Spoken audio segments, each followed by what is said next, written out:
Nagtataka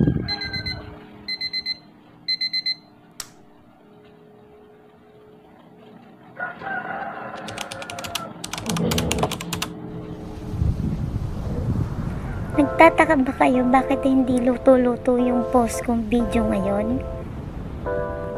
Nag-request kasi maganda kong nanay, wag daw puro pagkain ang i-post ko. Kaya ako nangangayayat ng ganito. Sisimulan natin sa paghihilamos ng mukha. Wala naman akong ginagamit na skincare. Kahit ano na lang pwede na. Siyempre magtutoothbrush tayo para fresh. Naniniwala din ba kayo na ang pagbukas ng bintana sa umaga ay hindi lang para lumiwanag, kundi para pumasok din ang blessings?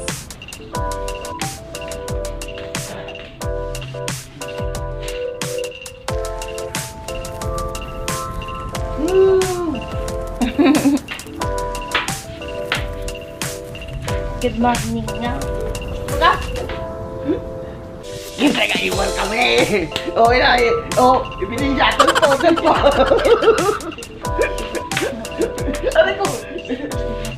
Isa! Siya! Paano na punat?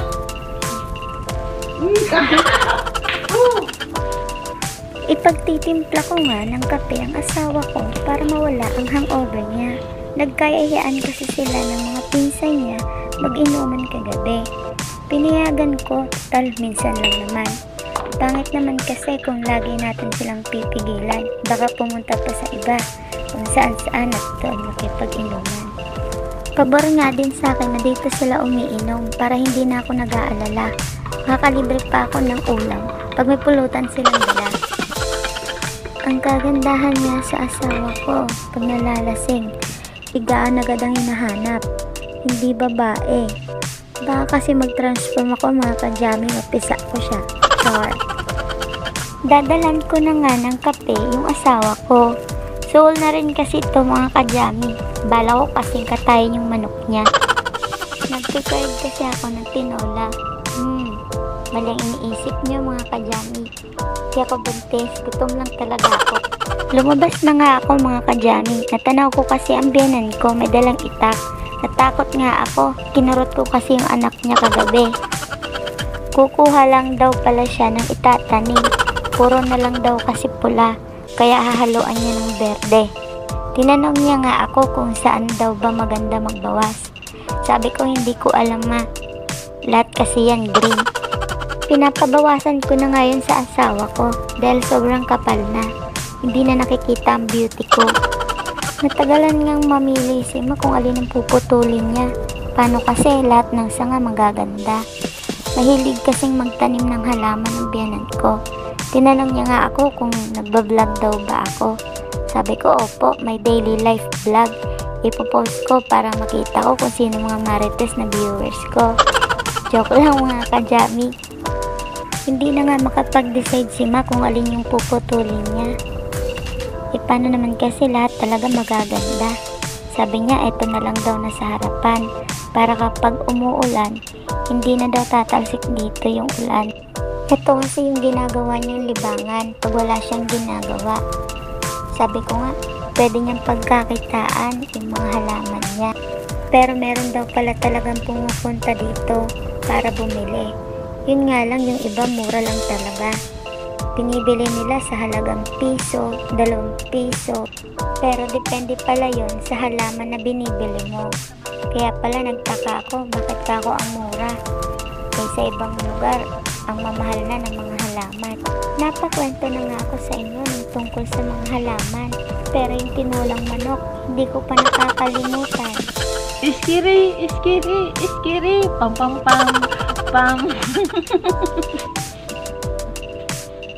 Pam pam pam pam pam. Pagbago! Nahahalata na nga ng asawa ko na inuuto ko siya. Buto na lang good mood siya. Nakakahigop ako ng sabaw neto mamaya sigurado. Ayaw ka niya sigarilyo sa may makina. Tinago ko nga yung sigarilyo niya kagabi. Para pagising niya, saka ko ibibigay. Para kunwari, mabait akong misis. Napapansin niya rin ba mga kajami? Ako lang ata ang higop ng kape. hindi ang asawa ko.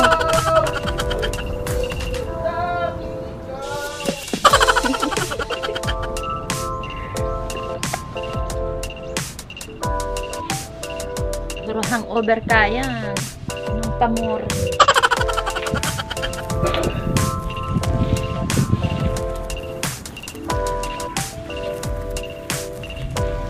Habang umiinom nga ako ng kape, iniisip ko kung paano ko mapapapayag ang asawa ko. Yung mamahalin niya kasing manok ang gusto ko. Yun na yung lasing beer kong asawa.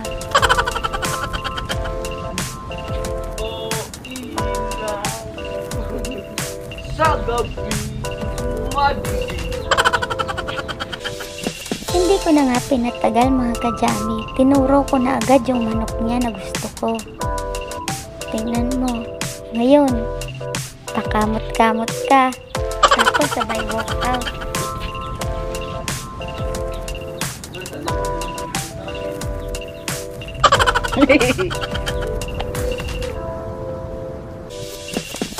Pag inom kayong kape, pangali kayo ng hangover mo. Inom ka.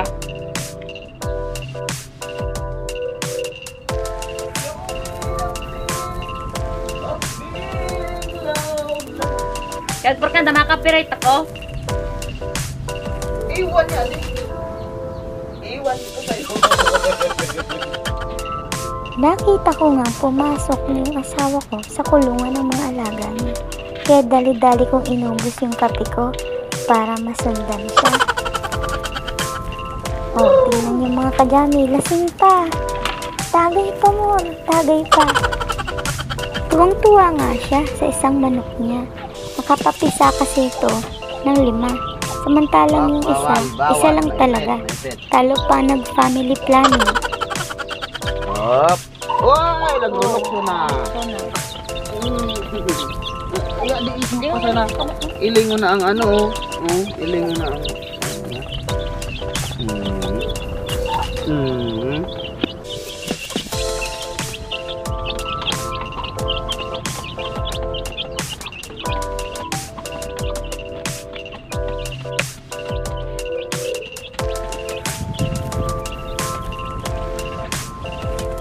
Napapakamot na nga lang ako sa ulo mga kajami. Pero gusto ko nang pumasok sa kulungan at huliin yung manok na gusto ko. Itiw!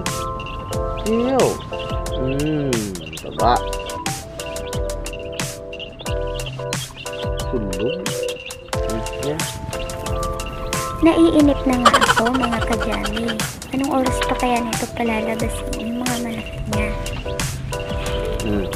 Yan. Konting-konti na nga lang. Ako na talaga ang magbubukas ng pintuan. Ungat, igwa kayo digdi.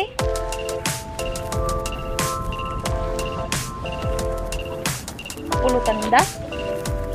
Sa wakas nga mga kajami, bubuksan niya na yung pintuan. Sinabihan niya pa nga ako na videohan ko raw para makita niyo kung gaano kagaganda yung mga manok niya. Sabi ko hindi lang yan maganda, masarap pa. Kaunti na nga lang tong mga alaga namin mga kajami. Yung iba kasi nabenta na namin. Mahilig yung mag-alaga ng mga manok ang asawa ko. Pera lang yung panabong, wala siyang hiling doon. Sa kanya ko nga lang nalaman na marami palang klase ang manok. Ang alam ko lang kasi yung manok na pula at pang tinola. Mahal na mahal niya nga yung mga manok niyang yan. Minsan papaisip na lang ako, papipiliin ko siya. Manok ko ako. Char. Dala-dala niya na nga yung manok mga kajami. Selfie. Paano tinula? Ayan, nakuha pang magbiro. Di halatang masama ang loob. Hindi niya kasi ako matiis mga kajami. Mahal na mahal kasi ako niyan. Ang asawa kong yan. Dinala niya na nga sa kabilang bahay yung manok. Susundan ko lang mga kajami para makasiguro. Ganito rin kasi yung ginawa niya nung una. Nung pupuntahan ko na para lutuin. Ang sabi niya, nilipat niya lang pala ng kulungan. Naisahan nga ako doon mga kajami. Pero ngayon hindi na yun pwede. sisiguraduhin ko na makakatikim tayong tinola. Po, maulugan man ako. Tapayas na. Kita niyo mga kajami, mukhang nagdadabog pa nga pagkuha niya ng papaya. Pero wala na siyang magagawa. So, good morning. For today's video, magkakatay tayo ng manok. At go! At eto na nga mga kajami, tuloy na yung pagluto natin ng tinulang manok. Nai-imagine ko na yung mainit-init na sabaw. Kita nyo naman mga kajami kung gaano kalaki at kaganda yung karne ng manok ng alaga ng asawa ko. Hindi lang kasi feeds yung pinapakain niya dyan, mga organic na din. Tapos kumpleto pa yan sa vitamins. Buti na nga lang yan may vitamins, ako nga ay wala. Sabi ko nga sa kanya mga kajami, pag nasunog yung atay niya sa kakainom niya, hiramin niya yung atay ng manok kasi mukhang healthy naman. Kita niyo naman mga kajami, isang hita pa lang mukhang busog na ako. Paano pa kaya pag niluto lahat to? Pero syempre, hindi pwedeng mawala ang paborito ng asawa ko, ang tinutungang manok. Ito yung isa sa the best na niluluto namin dito. Yung sinusunog muna yung niyog. Try nyo mga kajami, sigurado magugustuhan nyo. Pag natikman nyo to, panigurado, makakalimutan nyo saglit. Yung mabayarin nyo.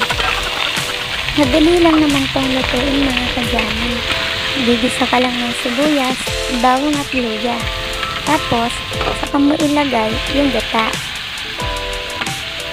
Lalagyan mo na rin siya ng konting paminta, tapos yung papaya. Saka mo halo-haloin.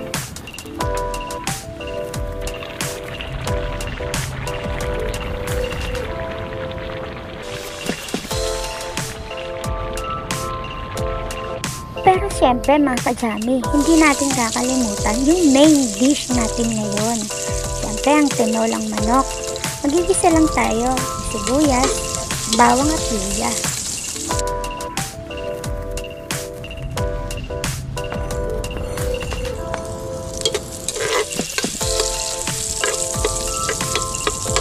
Tapos, sa kanya ilagay ang manok.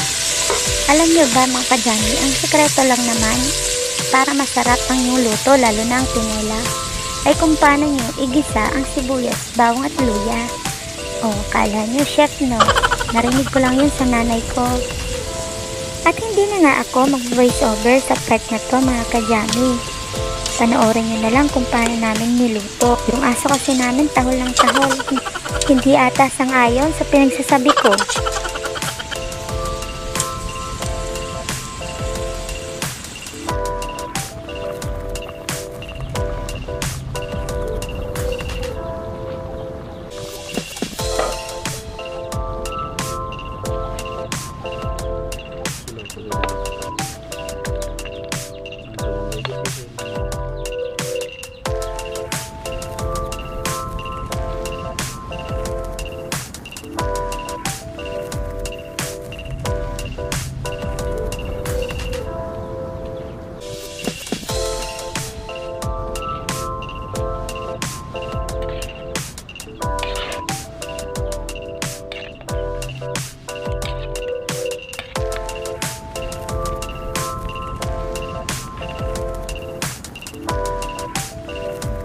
Luto na nga mga kajami yung paborito ko. Pero sila unang kumain. Sabaw lang naman kasi yung habol ko. Yun lang mga kajami. Bye-bye!